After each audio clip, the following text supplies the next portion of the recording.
pengambilan keputusan dengan perilaku organisasi. Yang kedua ada metode-metode pengambilan keputusan pada Nah, yang bagus ya, saya record nih. Yang ketiga, tantangan organisasi dalam pengambilan keputusan pada saat krisis. Yang keempat, solusi dalam pengambilan keputusan pada saat krisis.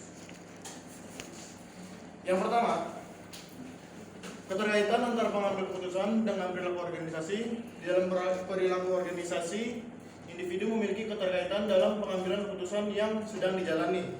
Terutama dalam proses pengambilan keputusan tidak ada yang terjadi secara kebetulan. Menurut Brockman and Anthony 2016, pengambilan keputusan merupakan aktivitas pemecahan masalah atau usaha mengatasi dilema yang menghasilkan solusi yang dianggap optimal. Proses pengambilan keputusan bisa rasional ataupun irasional dan dapat didasarkan pada pengetahuan dan keyakinan eksplisit maupun implisit.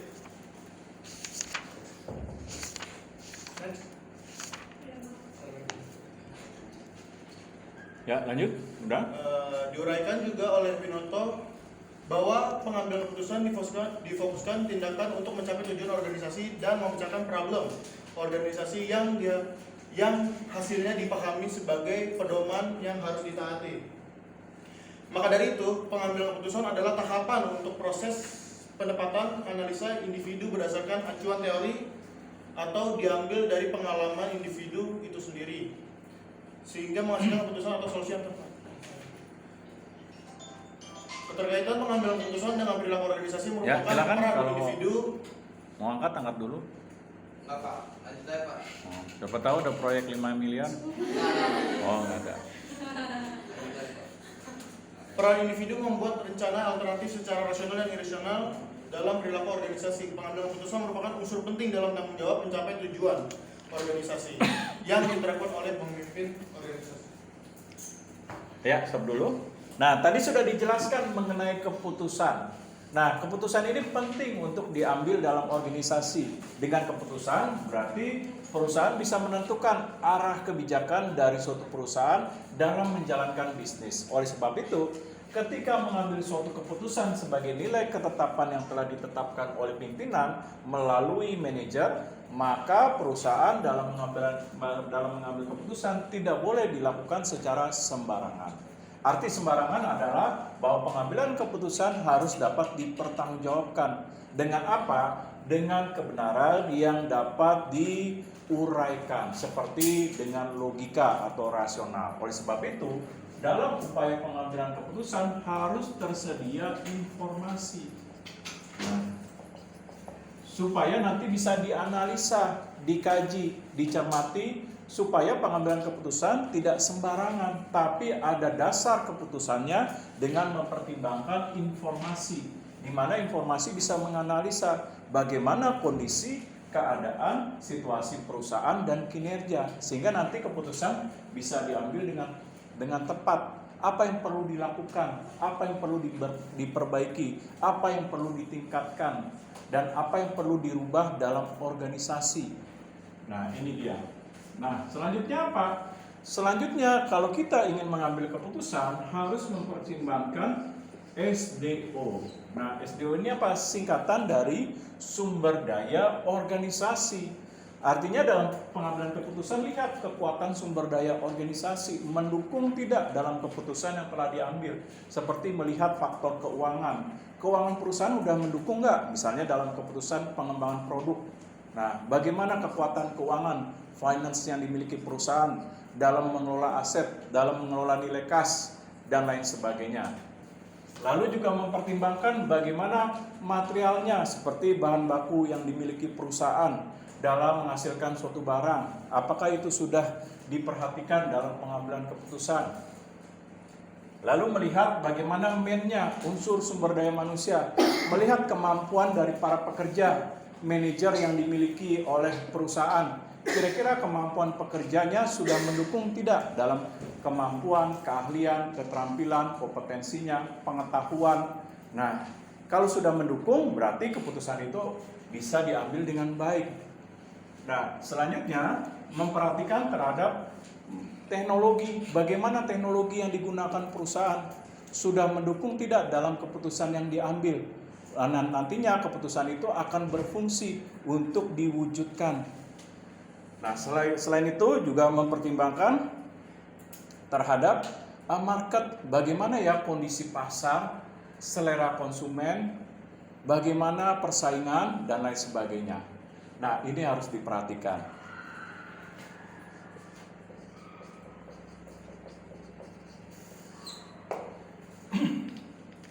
Nah, selanjutnya bagaimana dengan sistem? Apakah sistem perusahaan ini sudah bekerja dengan baik?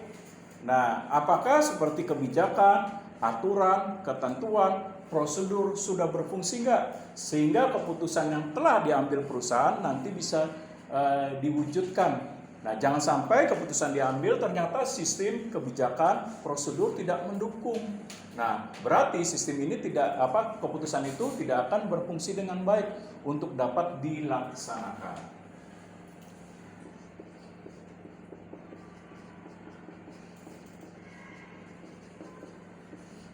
Nah, begitu juga faktor lingkungan, seperti kondisi sekarang ini nih.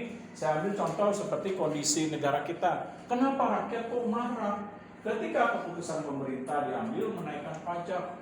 Nah, kenapa? Karena tidak memperhatikan faktor lingkungan. Seperti bagaimana ya daya beli masyarakat, kondisi sekarang ini, inflasi seperti apa, kemampuan pendapatan masyarakat bagaimana. Nah, tiba-tiba main keputusan diambil aja, misalnya naikin pajak tanpa mempertimbangkan faktor lingkungan. Nah, begitu juga perusahaan. Ketika perusahaan ingin mengambil keputusan, perhatikan faktor lingkungan. Seperti keadaan karyawan bagaimana, keadaan manajer seperti apa, lalu keuntungan perusahaan bagaimana, lalu persaingan seperti apa, konsumen bagaimana, supplier, dan lain sebagainya. Nah, jadi dalam hal keputusan, nah ini keputusan harus diambil dengan baik. Nah, supaya keputusan ini bisa diambil dengan baik, berarti apa? Para manajer dan pimpinan gak bisa seorang diri, butuh namanya komunikasi. Nah,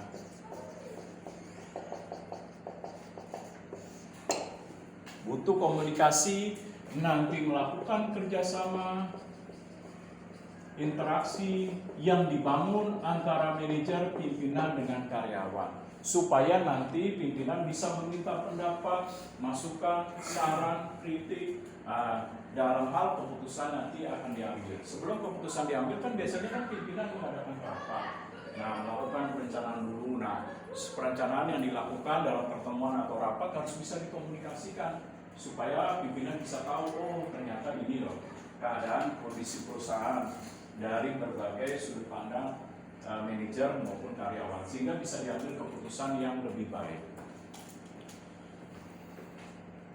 Nah, kalau komunikasi berjalan dengan lancar berarti apa nih?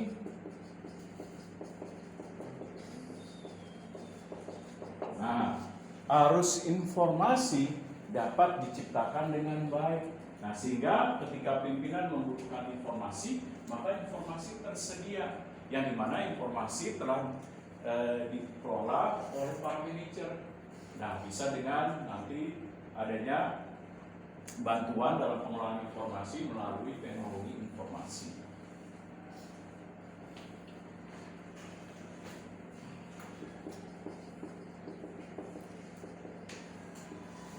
Nah, selain itu, supaya keputusan itu bisa dilaksanakan, maka butuh komitmen. Kan sering tuh ada misalnya manajer atau karyawan, wah kalau dalam rapat vokal sering memberikan ide, masukan, tapi giliran keputusan sudah diambil, dilaksanakan nggak mau komitmen, lepas tangan.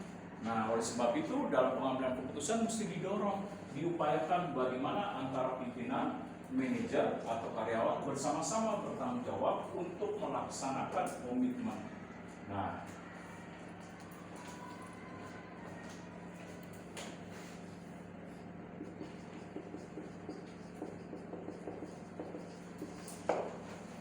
Nah, selanjutnya jangan lupa namanya keputusan harus ada integritas, yaitu pelaksanaan dari keputusan yang harus dilaksanakan dengan benar. Seperti melaksanakan dengan harus ada integritas, keterbukaan, kejujuran, tanggung jawabnya dilaksanakan. Jangan idenya selalu menyampaikan ide, bila dilaksanakan, oh dua aja. Nah, seperti contoh misalnya badan eksekutif mahasiswa sering rapat, pertemuan ini itu. Nah, ada yang vokal, ngebahas tentang program kerja, kira dilaksanakan, nggak mau, kabur, ditelepon susah misalnya, atau di WA, berarti tidak punya integritas.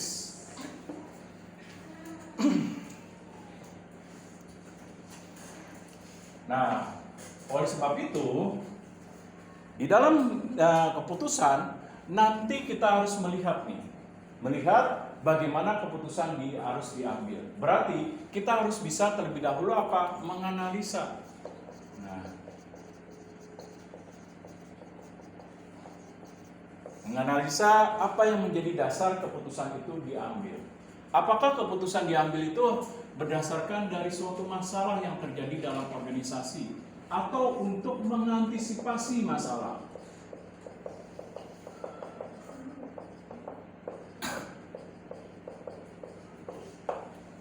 Nah, sesudah itu baru mengembangkan berbagai alternatif untuk memecahkan masalah.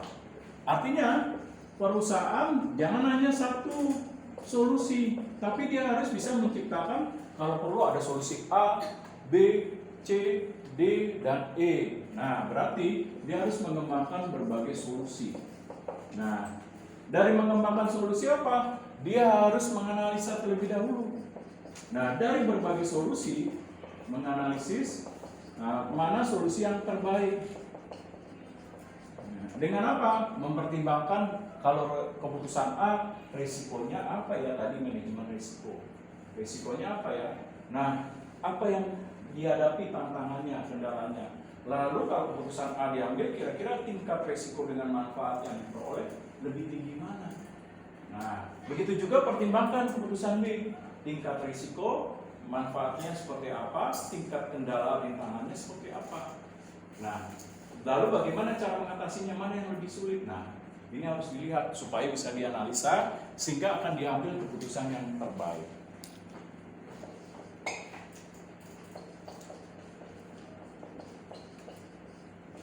Nah, setelah itu baru keputusan itu akan ditetapkan. Ya sudah, dari semua sudah dipaparkan, sudah disampaikan kepada manajer, kepada karyawan. Akhirnya mereka semua sepakat, misalnya mengambil suara terbanyak. Ya udah, keputusan misalnya C. Nah, ketika sudah diputuskan C, berarti membutuhkan nanti pelaksanaannya.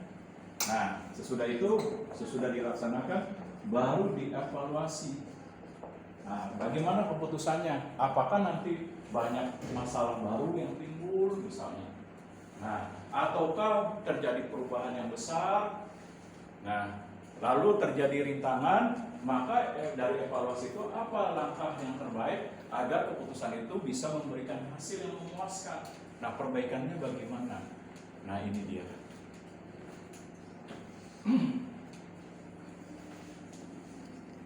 Nah, dalam hal ini, satu lagi saya akan nanti serahkan kelompok. Nah, dalam keputusan nanti kita harus menilai apakah keputusan tersebut bersifat rutin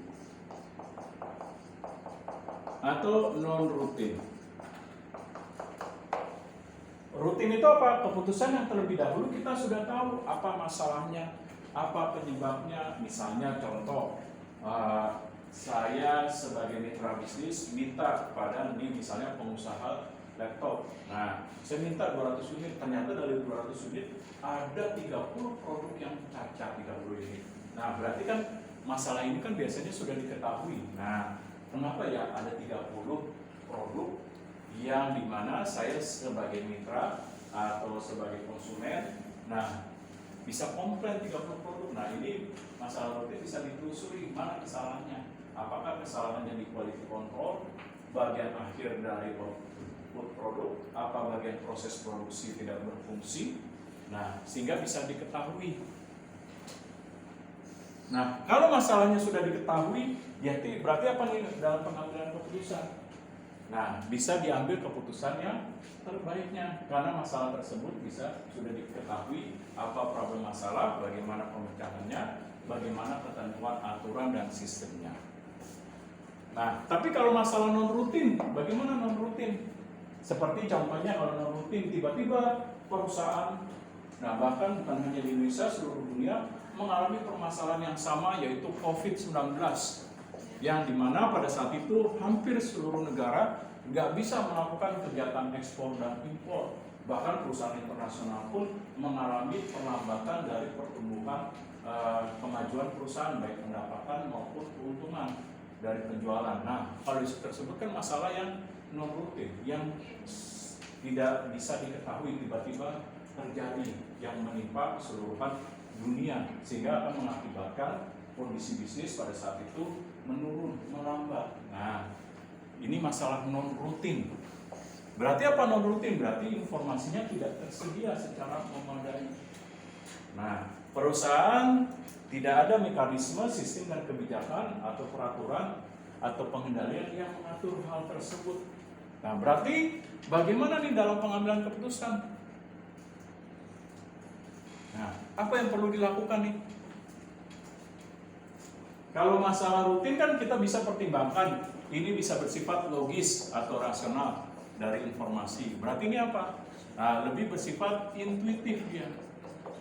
Nah, yaitu apa? Tadi lebih bersifat pengambilan keputusan berdasarkan dari pertimbangan, misalnya feeling, dari pengalaman.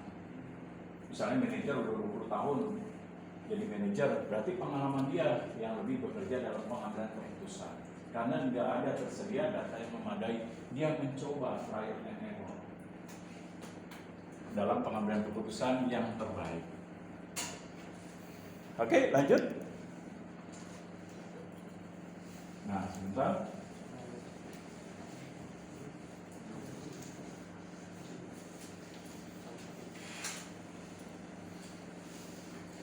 Oke, materi yang kedua di sini ada metode. Udah materi kedua.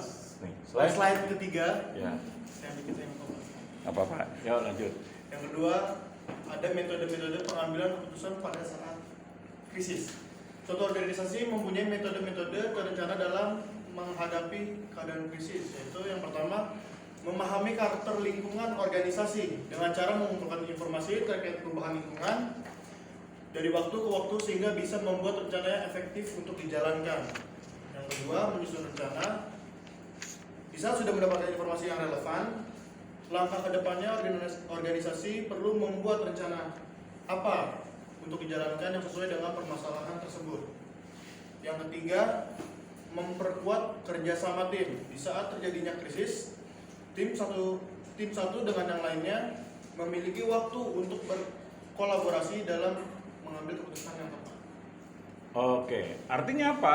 Nah, kadang dalam pengambilan keputusan, organisasi menghadapi keadaan kondisi situasi yang tidak menguntungkan. Misalnya contoh, sumber daya organisasi semakin melemah, lalu ditambah COVID-19. Nah, ini kan benar-benar kondisi yang tidak menguntungkan atau kondisi yang sangat kritis. Kalau tidak diambil keputusan, maka perusahaan akan bangkrut. Kalau didiamkan, maka perusahaan juga menunjukkan kehancuran. Ibaratnya seperti buah si malakama. Nah, dalam peribahasa dikatakan kalau nggak dimakan, ayam mati. Dimakan, ibu meninggal. Nah, ini istilahnya.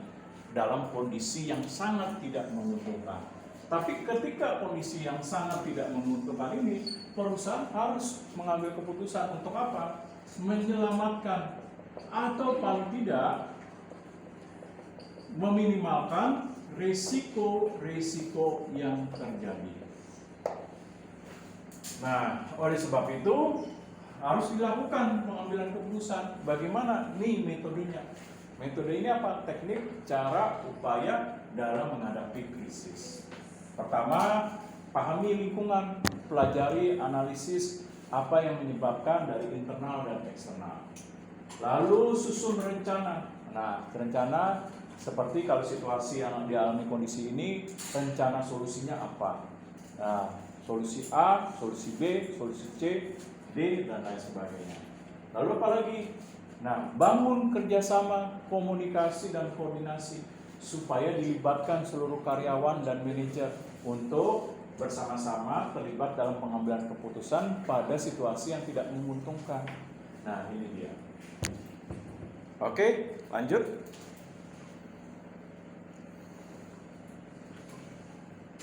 Tantangan organisasi dalam pengambilan keputusan pada saat krisis.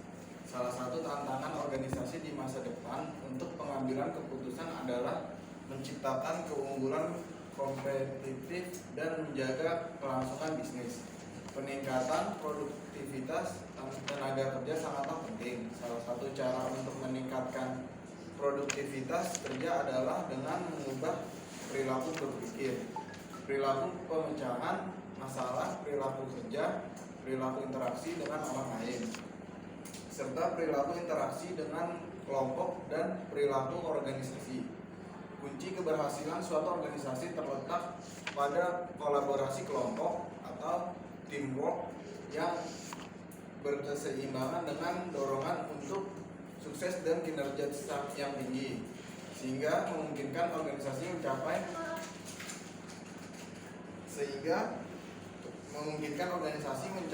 produktivitas yang sangat tinggi. Oke, artinya apa? Supaya pengambilan keputusan di saat kritis ini bisa dilakukan, maka kita bisa melakukan kerjasama dengan membentuk grup, kelompok, tim, mana nih dari para manajer dan pekerja yang solid, yang nantinya diharapkan dari tim ini mereka mendorong pemikiran-pemikiran kritis supaya memberikan kontribusi bagi pimpinan sebagai bentuk solusi. Yang nantinya dari tim ini mereka bisa mempengaruhi para pekerja yang lain untuk terlibat dalam hal menghadapi situasi kritis untuk membantu manajer dan pimpinan dalam hal apa? Bisa menyampaikan ide, gagasan, kritik dan saran pada saat kritis itu terjadi dalam organisasi. Nah, sehingga pengambilan keputusan bisa dilakukan untuk apa? Menyelamatkan organisasi atau paling tidak meminimalkan kondisi-kondisi yang buruk yang terjadi bagi organisasi. Oke, lanjut. Dalam organisasi, tujuan kerja tidak tercapai karena beberapa individu tidak nyaman dengan pekerjaannya, dan tujuan organisasi juga tidak akan tercapai karena tingkat kepuasan karyawan dan produktivitas rendah. Kompetensi pegawai ditentukan oleh pertama kapasitas mental, kemampuan yang diperlukan. Tadi dulu sebentar, saya stop. Makanya sadar gak kalau presentasi Anda masih begini? Nah, tolong diperhatiin. Saya aja nih, maaf ya, sebagai dosen pun pada saat kelompok sebelumnya presentasi jelek pun saya tidak seperti Anda loh, memasang badan yang cuek, malah saya terangkan kembali, tidak saya hina. Masa Anda teman sendiri nggak peduli sama mahasiswa yang presentasi? Nah, kalau Anda saya lecehkan di depan, enak gak kira-kira? Seperti bahasa tubuh Anda tuh tadi. Ya, Pak. Nah, ibaratnya sebelum melakukan, coba kira-kira kalau bercermin di kaca, sikap tubuh seperti itu, nah ketika dilihat orang, enak gak sih? Ya, Pak. Oke, lanjut. Pertama, kapasitas mental, kemampuan yang diperlukan untuk melakukan aktivitas mental. Kedua, kapasitas fisik, kemampuan manusia untuk berulang kali menerapkan kekuatan, ketangkasan, dan daya tahan untuk melakukan aktivitas yang memerlukan kekuatan dinamis.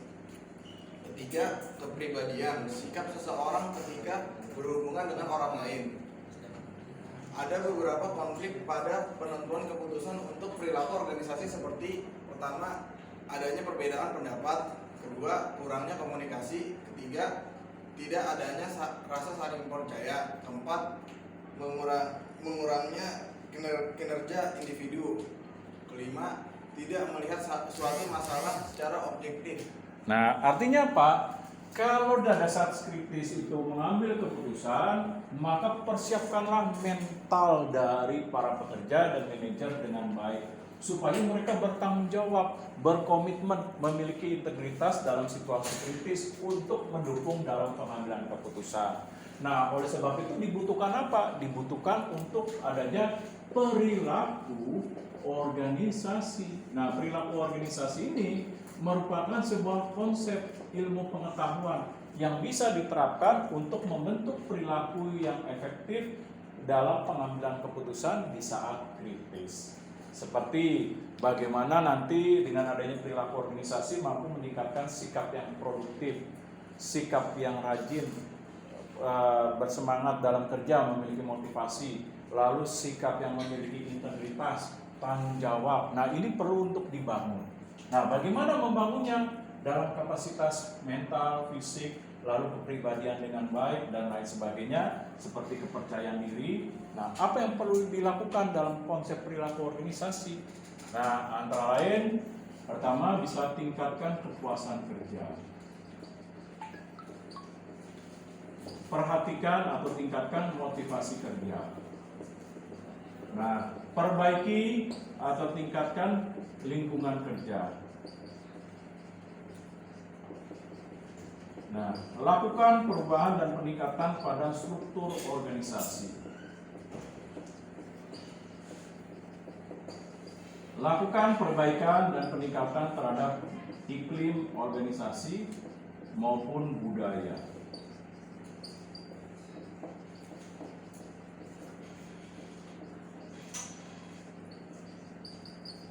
Nah, ini yang perlu dilakukan supaya nantinya pada saat kritis keterlibatan bisa ditingkatkan bagi para pekerja maupun manajer. Untuk apa? Nah, meminta pendapat. Ketika perbedaan pendapat ini bisa untuk memperkaya dalam pengambilan keputusan, lalu bisa meningkatkan komunikasi, lalu bisa meningkatkan kepercayaan diri, lalu bisa meningkatkan kinerja dari para pekerja. Lalu bagaimana permasalahan bisa diselesaikan secara objektif pada saat kritis. Nah, walaupun terjadi keterbatasan dalam ketersediaan informasi. Nah, lalu apa lagi? Jangan lupa harus menekan berbagai konflik yang terjadi dalam organisasi dengan mempertimbangkan konflik mana yang bisa menyebabkan kehancuran atau kemunduran organisasi. Oke, lanjut. Solusi dalam pengambilan keputusan pada saat krisis. Bentar. 1. Adanya komitmen dan manajemen puncak. Peranan manajemen yang baik dapat mendorong komitmen, moral, dan keterbukaan dalam komunikasi. Diadakannya sistem hukuman dan penghargaan untuk terciptanya suatu etika, perilaku, dan struktur organisasi yang kuat. 2. Membangun lingkungan organisasi yang kondusif.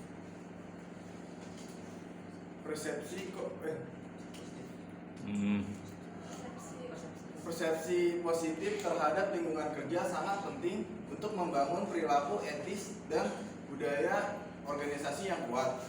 3. Pemberian pendidikan dan pelatihan yang terus-menerus karyawan, melakukan pengembangan pendidikan dan pelatihan berkelanjutan untuk meningkatkan kesadaran karyawan mengenai masalah etika dan standar kerja. Program harus dirancang untuk memberikan kesadaran bagi individu dengan etika. 4. Membentuk komunikasi yang efektif. Komunikasi mengenai perencanaan dan pertanggungjawaban pekerjaan dengan menggunakan etika.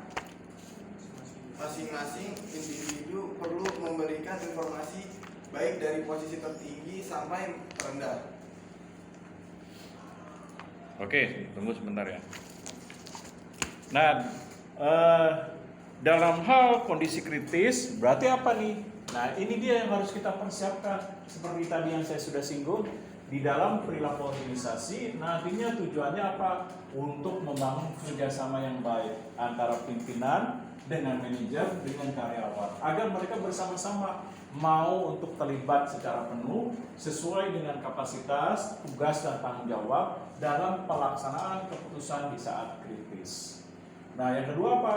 Nah, tadi lakukan perubahan terhadap lingkungan. Kalau lingkungan tidak baik, misalnya nepotisme berjalan, kolusi berjalan, lalu sistem tidak bekerja dengan baik, karyawan bekerja berdasarkan ABS, asal Bapak senang, tidak ada ketentuan, aturan, prosedur, maka apa? Segera lakukan perbaikan lingkungan, ciptakan aturan, prosedur, sistem, dan lain sebagainya. Nah, lalu apa lagi? Supaya keputusan bisa diambil, berarti mau tidak mau tingkatkan kemampuan dari para pekerja supaya bisa melaksanakan pengambilan keputusan. Dengan cara apa? Memberikan pelatihan, memberikan pengembangan, atau memberikan beasiswa, dan lain sebagainya. Nah, lalu apa lagi yang keempat? Nah, itu membentuk komunikasi yang efektif. Yaitu apa? Tingkatkan kerjasama, koordinasi, interaksi, arus komunikasi yang terjadi antara pimpinan dengan manajer maupun dengan karyawan.